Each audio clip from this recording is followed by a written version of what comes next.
Boa noite, segunda série do ensino médio. Sejam bem-vindos a mais uma aula de projeto de vida.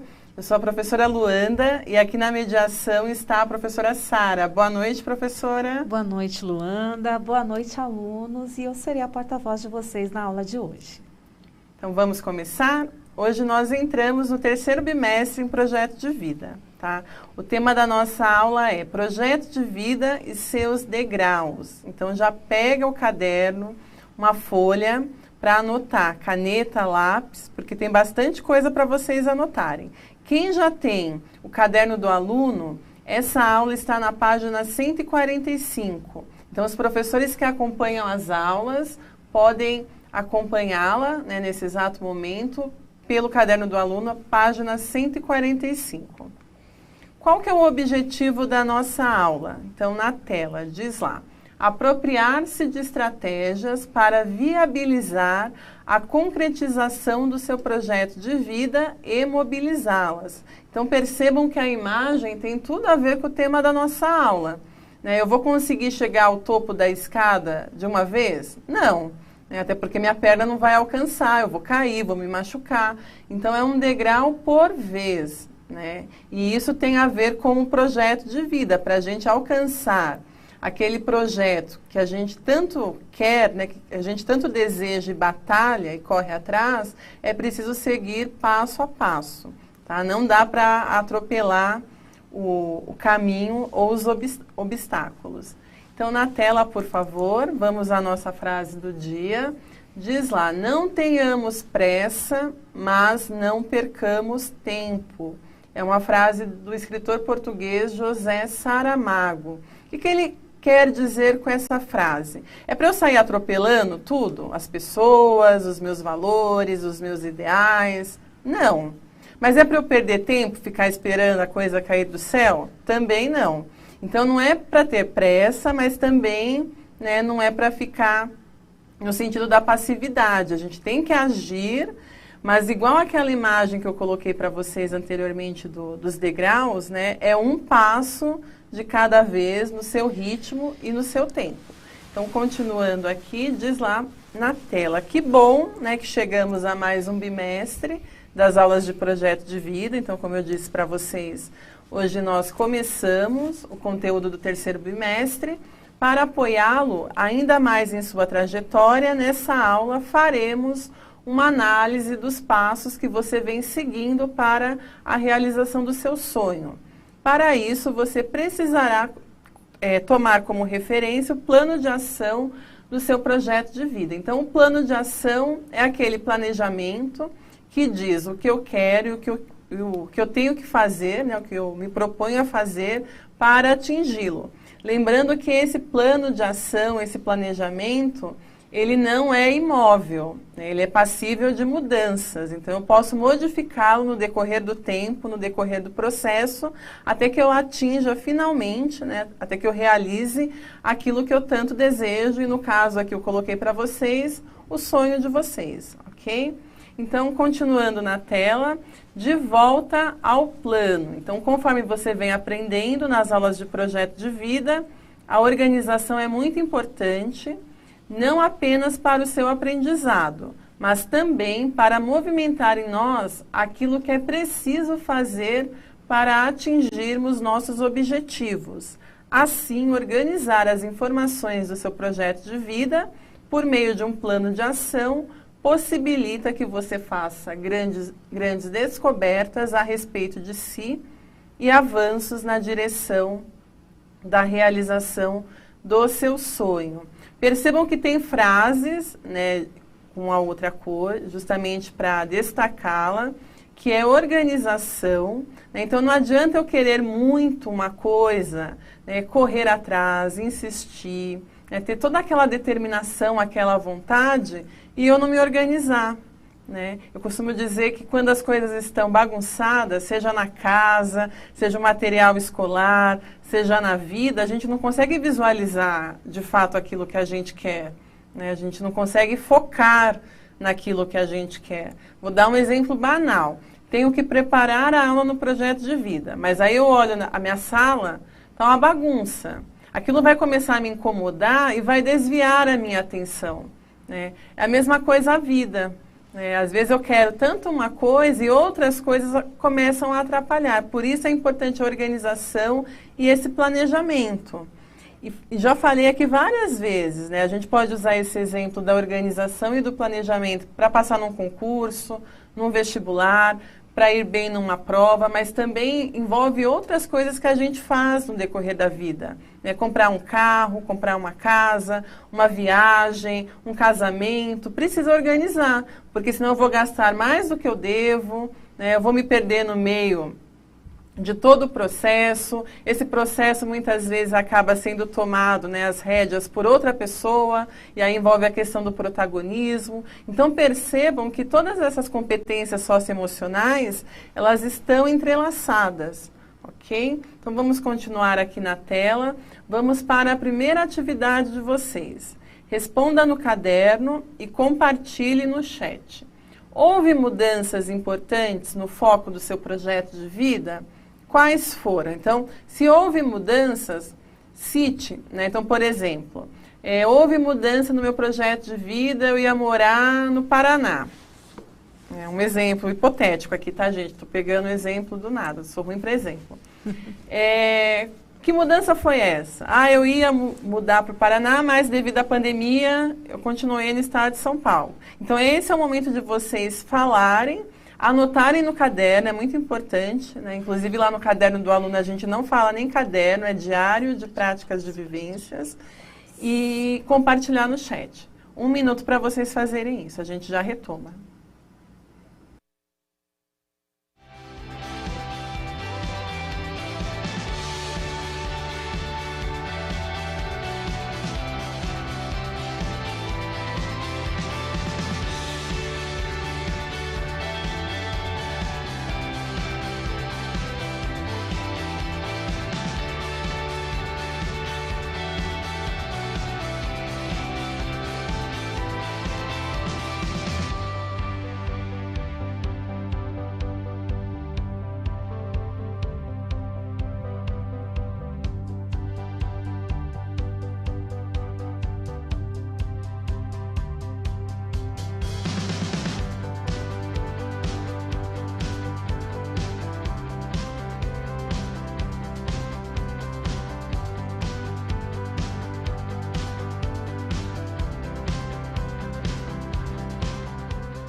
Vamos lá, Luanda, eu vou passar para você duas participações de alunos.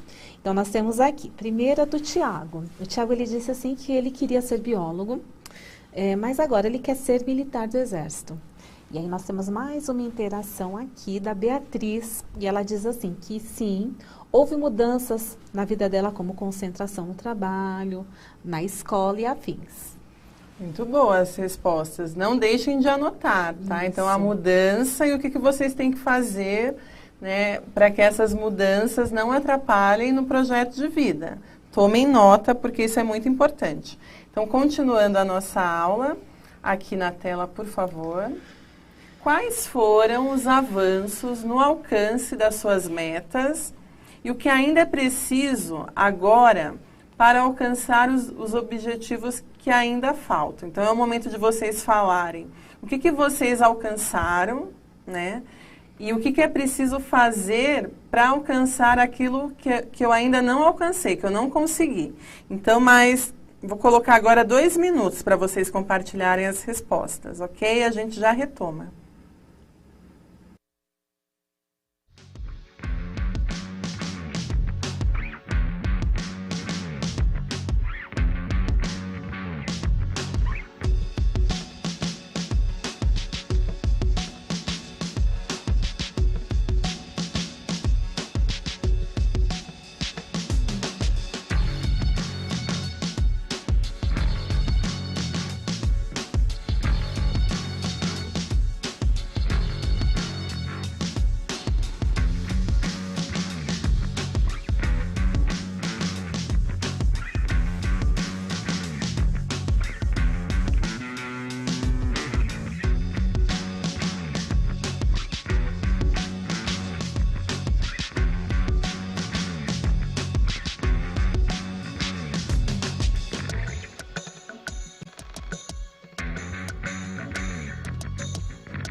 Olha, Luanda, eu vou compartilhar com você alguns avanços, né, que os alunos fizeram aí durante esse período. A Rayane, ela disse que ela praticou bastante o inglês e com isso ela conseguiu evoluir bastante. Nós temos aqui o Gabriel. Ele falou que ele está muito focado nas atividades, mas ele precisa ainda melhorar um pouco a ansiedade dele. Nós temos também a contribuição da Ana, que ela falou que o grande avanço nesse momento para ela está sendo se dedicar mais ao Enem. Muito bem, parabéns pelas respostas. A primeira aluna é Rayane, né, que falou do inglês. A primeira aluna, isso. Que está aprendendo inglês. Não esqueça de anotar o objetivo final. Né? Então, por exemplo, vou dar um exemplo. Foi Rayane mesmo, né? isso foi. Quero ir, sei lá, fazer um intercâmbio na Inglaterra. Vamos dizer que essa é a meta final. Então, estou aprendendo inglês, vou me esforçar, e aí o que eu quero é, né, estou dando um exemplo aqui que eu tirei da minha cabeça, mas poderia ser esse, como poderia ser outros, sei lá, ser tradutora, assistir séries sem a legenda, né? Não deixem de anotar. Por quê? Porque nessa terceira atividade, eu vou colocar aqui na tela, é o momento de vocês pensarem em quais metas foram mais fáceis de serem alcançadas e o que você acredita que possibilitou a sua realização. Então, vou usar o exemplo da Rayane, da aluna que participou, né? A meta mais fácil foi aprender inglês, porque eu gosto de inglês, porque eu tenho facilidade, eu quero ouvir a música, entender o que a música está falando, ler um texto, etc. e tal. O que possibilitou essa realização? E aí vocês podem falar várias coisas. Eu consegui um curso na internet, com a pandemia eu tive tempo para resgatar, né, os livros e focar no estudo. Enfim, pensem, né, no projeto de vocês, na resposta da questão anterior e responda agora o que possibilitou essa realização. 1 minuto e a gente já retoma.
Olha, Luanda, a grande maioria citou foco e determinação, de uma forma geral. Vai ter aqui a Jéssica falando de estudo e dedicação, nós teremos aqui o Cauã falando do foco, a Gisele falou de foco também. Então, de uma forma geral, as respostas giraram em torno dessas palavras. Muito bem, é isso mesmo. Foco e determinação, porque tem a ver com a outra competência socioemocional que nós veremos agora, que é a persistência. Então, diz lá, o que é persistência?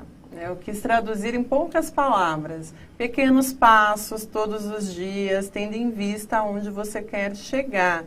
Por que é pequeno passo? Lembra da imagem do degrau, dos degraus, né? Que a gente vai passo a passo? É nesse ritmo mesmo. O importante é eu não desistir. Né? Porque se eu desistir, provavelmente eu não vou chegar aonde eu quero chegar. Que no caso da imagem é no topo da do andar, da escada, né? Imaginando aquela ideia da escada. Mas pode ser também, né, metaforicamente falando, a realização do seu sonho.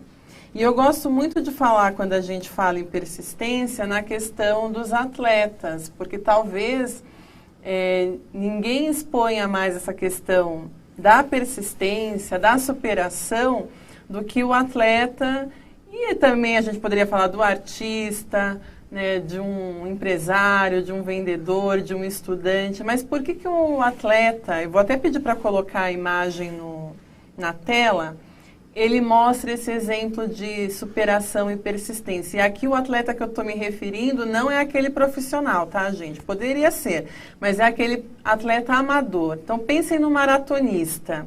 Ele não vai chegar em primeiro lugar, maratonista amador. O importante é chegar. Então, ele não vai sair atropelando todo mundo. Cada um tem um ritmo, né? E se a gente pensar que uma maratona, me corrijam aí se eu estiver enganada, são 42 quilômetros, não é? Meia maratona, 21 quilômetros, uma maratona inteira, 42 quilômetros. Eu não consigo nem correr 2, imagina 42. Né? Eu, para essa coisa de correr, eu sou ruim, eu confesso. Mas imagina uma pessoa que treina, né, exaustivamente durante meses, e normalmente quem corre gosta, né, tem esse hábito, tem grupo, ele quer ter aquela sensação de chegar ao final. Não importa se ele é o primeiro, se ele é o último. A questão é cruzar a linha de chegada. E todo mundo que já correu meia maratona, maratona inteira, enfim, falam dessa sensação. Né? É a mesma sensação do artista, né, que sofre para compor uma obra, né, seja um quadro, um livro, uma sinfonia, uma música. Não é algo fácil de se fazer. E quando ele vê aquilo se concretizar, né, aquela realização, é muito prazeroso. E a mesma coisa um pai e uma mãe, né, que durante longos anos acompanham o filho, é quase a escadinha mesmo, né, passo a passo. E, de repente, lá na formatura, eu costumo dizer que a melhor parte de ser professor é a formatura. Porque eu me emociono junto com os pais, eu choro mais que os pais. Porque você percebe que o pai e a mãe, eles ficam tão orgulhosos que eu acho que a sensação deles é muito maior que a do aluno que concluiu o ensino médio. Né? Então, vem também daquela linha de cruzada, de superar a si mesmo, é da gente tirar do pouco muita coisa, né? Às vezes tem engasgueia, que às vezes a gente olha e fala assim, ai, não vai dar nada, né? E de repente aquilo se torna tão grande, tão prazeroso, que a gente fala, é a dedicação, é a persistência, é acreditar em si próprio. Então, continuando aqui na tela, eu trouxe para vocês 2 exemplos. Só que antes de eu falar desse exemplo, que é a J.K. Rowling, que é um exemplo de superação, eu queria falar um pouquinho de uma outra escritora que superou a si mesmo também, que é a Carolina Maria de Jesus, né, que é uma mineira que nasceu na cidade de Sacramento e que veio para São Paulo. Ela nasceu em 1914 e ela vai morar aqui em São Paulo na favela do Canindé, que não existe mais, né? Essa favela ficava ali onde hoje está o estádio da Portuguesa, aquela região ali. E ela é uma mulher que cursou até a 2ª série, o 2º ano, ela estudou muito pouco, e ela se torna autodidata. Ela é uma catadora de papel, e ao recolher esses papéis na rua, ela percebe que as pessoas jogavam livros, cadernos. E o que ela faz? Né? Então, imagina uma pessoa que aprendeu muito pouco a ler e escrever. Ela chega na casa dela, imagina você caminhar o dia inteiro em São Paulo, catando papel, e chegar em casa, abrir aqueles restos de livros, de cadernos, ler e escrever. Ela começou a escrever. Até que um dia, um jornalista vai fazer uma reportagem nessa favela, né, e descobre a Maria Carolina, né? E ela se torna uma das escritoras mais famosas no Brasil na década de 1960. O livro dela, que chama Quarto de Despejo, o que é o quarto de despejo? É a favela. Né? Inclusive, o livro inteiro ela faz essa crítica. Se a gente imaginar a nossa casa, é que eu moro em apartamento, mas durante muito tempo eu morei em casa. Não tem aquele quartinho que a gente despeja, que a gente não quer ver, né? Que a gente não gosta. Ela vai falar nesse livro, lindamente, poeticamente, coisa maravilhosa, até indico a leitura, como é que o lugar que ela mora é um quarto de despejo. Né? Então, ela vai falar da fome, né? A professora Sara, conta um pouquinho pra gente, que a professora Sara fez um projeto lindo, ela estava me contando, né, conversando sobre essa escritora. Sim, eu acho que esse livro, Luanda, como nós estávamos comentando ali, né? ele nos ajuda também a valorizar o que temos, né? Porque o tempo todo no livro, no diário que ela fala muito a respeito da comida. E tem até um episódio que nos enche de emoção, que é quando o momento que a filha, né, vai lá e vê que era uma comida estragada, né? Era uma criança na época, né? Então, é um livro que vale muito a pena vocês, né, que estão aí no segundo ano, segunda série do ensino médio, né, que vocês procurem para ler, porque eu acho que é de grande exemplo para que vocês valorizem também o que vocês têm e vejam também a autora como uma grande inspiração, ok? Eu acho lindo, o livro é maravilhoso. Um exemplo de superação. E hoje a Carolina Maria de Jesus é a escritora negra mais lida brasileira, tá? No mundo. Então, ela já foi traduzida para 43 idiomas e tem uma coisa importante que ela fala lá na década de 1960, que hoje é muito atual, que é o lugar de fala. Então, é uma favelada contando a história dela. Não é uma outra pessoa que não está lá que tenta contar a história dela. É a voz dela. Ela sabe o que é sentir fome, ela sabe o que é comer, né, comida, como muito bem a professora Sara diz, comer comida estragada. Então, não sou eu que estou de fora, que estou tentando imaginar, ou mesmo, sei lá, fazendo um trabalho de sociólogo, e colocar na condição daquela pessoa que vive à margem. Né? É ela contando, contando lindamente. Né? O grande projeto de vida dessa escritora era ter uma casa, né? E foi a esse trabalho árduo, né, autodidata, que com esse livro ela consegue realizar esse sonho. Tá? A gente vai voltar a falar dessa escritora brasileira, da qual a gente tem que valorizar, mas aqui na tela eu trouxe um outro exemplo de superação, que é essa escritora que eu acredito que muitos de vocês conhecem até mais do que eu, que é a J.K. Rowling, que é a autora do Harry Potter. Então diz lá, com frequência, né, a J.K. Rowling com frequência relata que a saga de Harry Potter lhe veio à mente em 1990 numa viagem de trem. Joanne, professora...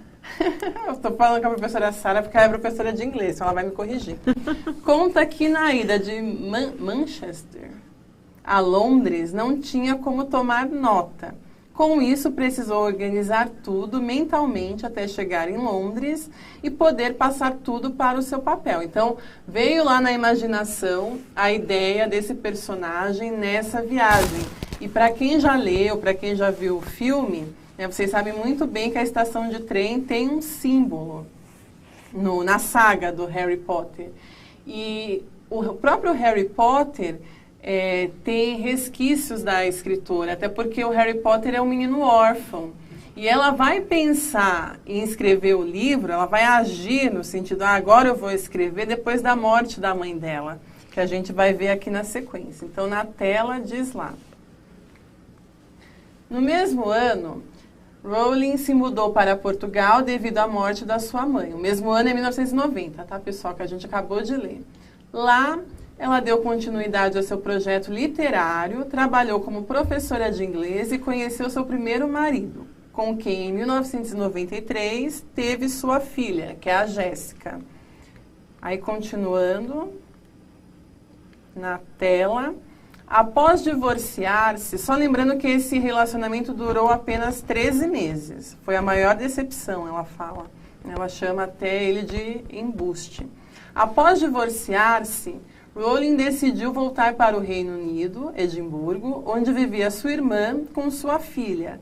Nesse momento de mudança, Joanne já havia finalizado 3 capítulos de A Pedra Filosofal. A autora de Harry Potter relata que a morte de sua mãe e o seu divórcio a afetaram enormemente. Ou seja, ela passou por 2 períodos de luto. Né? Quem já perdeu alguém na vida sabe... né, dizer o quanto isso dói na gente, e um divórcio também é a morte de alguém vivo, né? Separar de alguém dói muito. Então, ela fala que isso vai mexer profundamente com ela. Em Edimburgo, ela não conseguia se manter, ou seja, ela passa por dificuldades financeiras. Sem perspectivas, Rowling foi diagnosticada com depressão. ela comenta que com a doença vivia em um estado de frieza e entorpecimento, numa completa incapacidade de se ver feliz novamente, pois a depressão havia tirado a cor de sua vida. Para quem já passou por um período de tristeza profunda, sabe muito bem, né, que quando a gente não está bem, tudo fica ruim. Né? O mundo fica cinza, por mais que as pessoas venham, né, sorrindo, a gente não consegue, a nossa perspectiva muda. Da mesma forma que quando a gente está feliz, quando a gente está apaixonada, quando algo de muito bom acontece na nossa vida, pode estar um dia cinza, né, como hoje amanheceu, chuvoso, aquele tempo nublado, e a gente vê tudo lindo, né, a gente sorri, né, então tem a ver com esse nosso estado de espírito. Continuando na tela, Rowling escreveu Harry Potter revezando-se entre o trabalho literário, os cuidados com a sua filha, né, no caso a Jéssica, e o seu trabalho em pubs. Assim que terminou os primeiros capítulos, Rowling enviou o projeto para algumas editoras. No entanto, recebeu inúmeros nãos. Quando questionada sobre como foi capaz de superar todas essas adversidades, observa que não tinha nada a perder. E isso, segundo ela, a fez ter coragem de tentar. Então, não foi no primeiro não que ela desistiu. Ela recebeu vários nãos.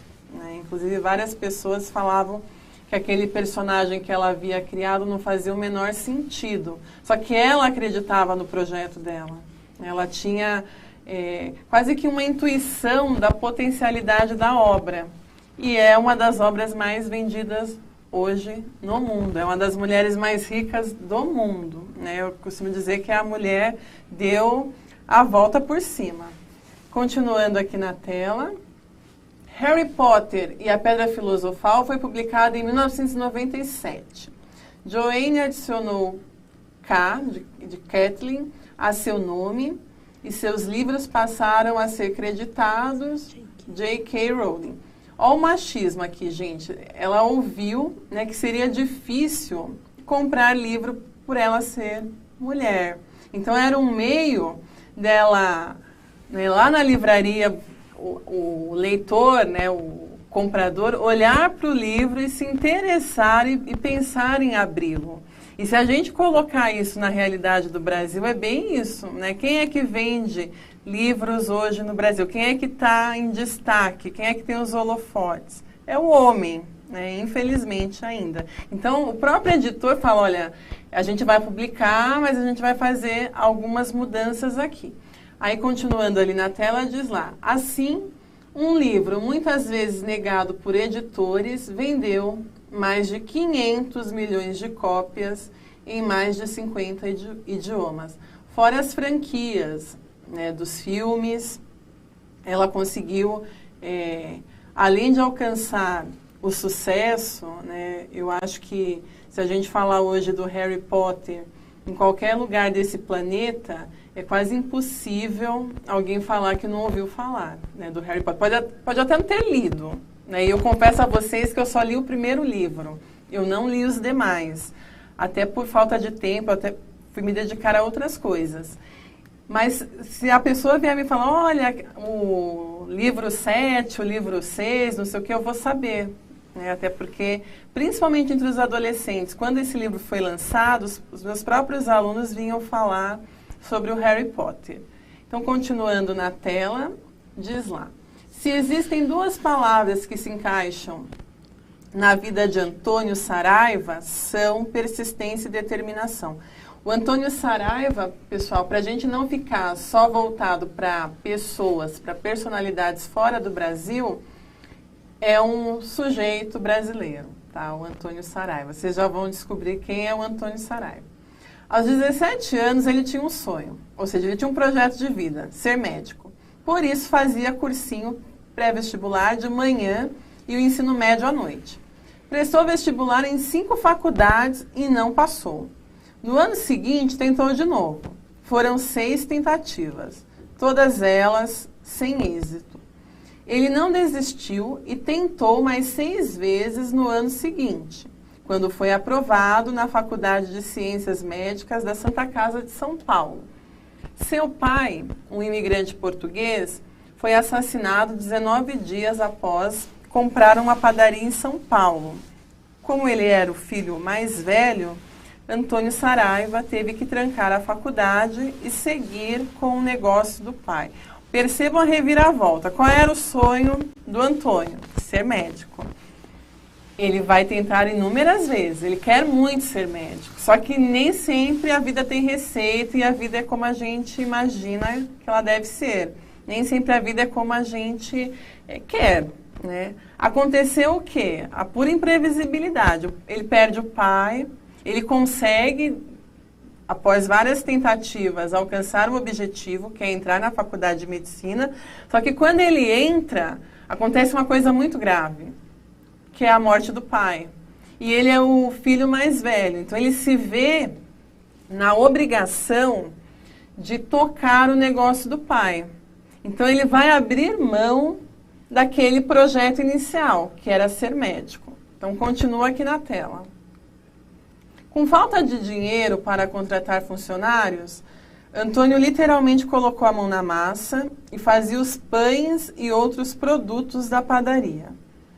Mais de um ano depois, ele decidiu vender a padaria e voltar para o curso de medicina. Mas, com a falta de grana, precisou voltar a trabalhar. Então, ele abriu um comércio onde vendia pastéis. Um dia, um senhor de 70 anos lhe pediu um emprego e ele decidiu contratá-lo. Foi esse senhor que lhe ensinou receitas de pratos árabes, os quais se tornaram um sucesso. Em 1988, nasceu o Habib's. Hoje a marca conta com 22 mil colaboradores e mais de 420 restaurantes distribuídos em mais de 20 estados do Brasil. Olha a imprevisibilidade. Ele perde o pai, ele volta, ele tem um sonho, que é ser médico. Só que é impressionante como a vida vai dando reviravoltas. Só que ele não desanima. Ele parece que está até no sangue, né? O pai era comerciante, tinha padaria, aí ele vai tentar investir nesse ramo também, ele larga a faculdade de medicina e aí ele contrata um senhor, né?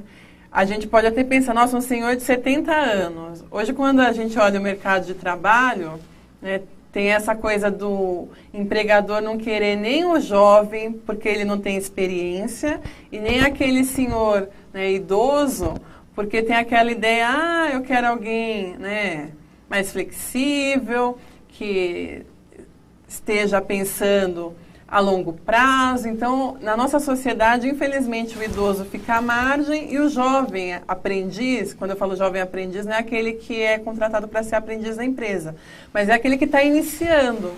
E o Antônio, ele olha para esse senhor e se propõe a aprender algo, né? Que é o quê? Os pratos árabes. E ele consegue obter êxito, né? Ele consegue alcançar o sucesso, embora eu não goste muito dessa palavra, né, que pode ter imensos significados, mas ele consegue ressignificar a própria vida, né? Mesmo que aquele sonho inicial, né, ele tenha mudado, isso não impediu que ele fosse feliz e alcançasse outras coisas. Lembra que eu falei que o planejamento ele é passível de mudanças? Então, hoje eu poderia me propor a estudar administração, e aí eu entro na faculdade, eu percebo que aquilo não é bem o que eu quero, e aí eu mudo. Ou senão eu entrei na faculdade, mas aconteceram um monte de problemas, né? Que, no caso, os problemas financeiros, e eu tive que abrir mão dessa faculdade para pagar as contas e fazer outras coisas. Então, assim, a vida é imprevisível. E essas coisas a gente não tem muito poder. O que a gente tem poder é o jogo de cintura. É saber olhar para outras oportunidades e não perdê-las, que é o caso que o Antônio Saraiva fez. Eu confesso a vocês que eu mesma não sabia dessa história, né? Várias vezes eu fui até o Habib's e nunca me perguntei como é que aquilo foi criado, como é que surgiu, e é um brasileiro, né? A gente olha muito para fora e esquece de valorizar as personalidades que a gente tem aqui dentro do nosso próprio país. Então, vamos para o nosso momento de reflexão, na tela lá para vocês. O que todas essas histórias de vida, como a de J.K. Rowling e Antônio Saraiva, e também a da Carolina Maria de Jesus, tem a nos ensinar. Então, 30 segundos e nós já retomamos para o final da aula.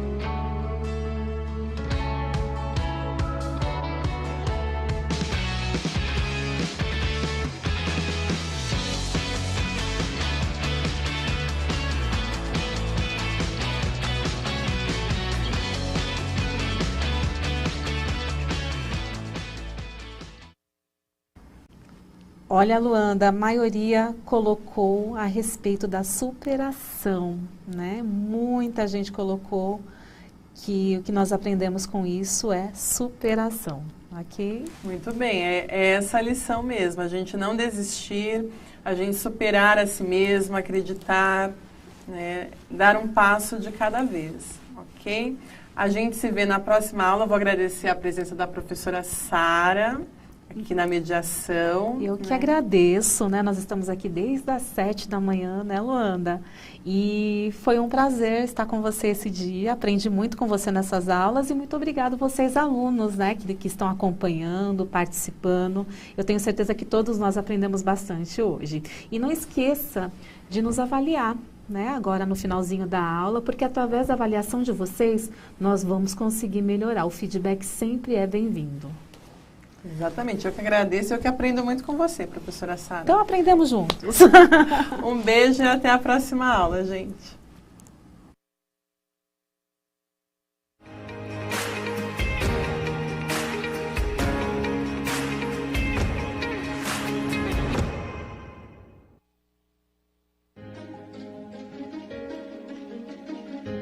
A escola pode estar distante, mas as aulas não. Por isso, o governo de São Paulo criou um aplicativo online de aulas com chats para todos os estudantes da rede pública de ensino durante a quarentena. O acesso à internet é gratuito e você ainda pode assistir às aulas ao vivo nos canais digitais da TV Cultura. Baixe o aplicativo e estude.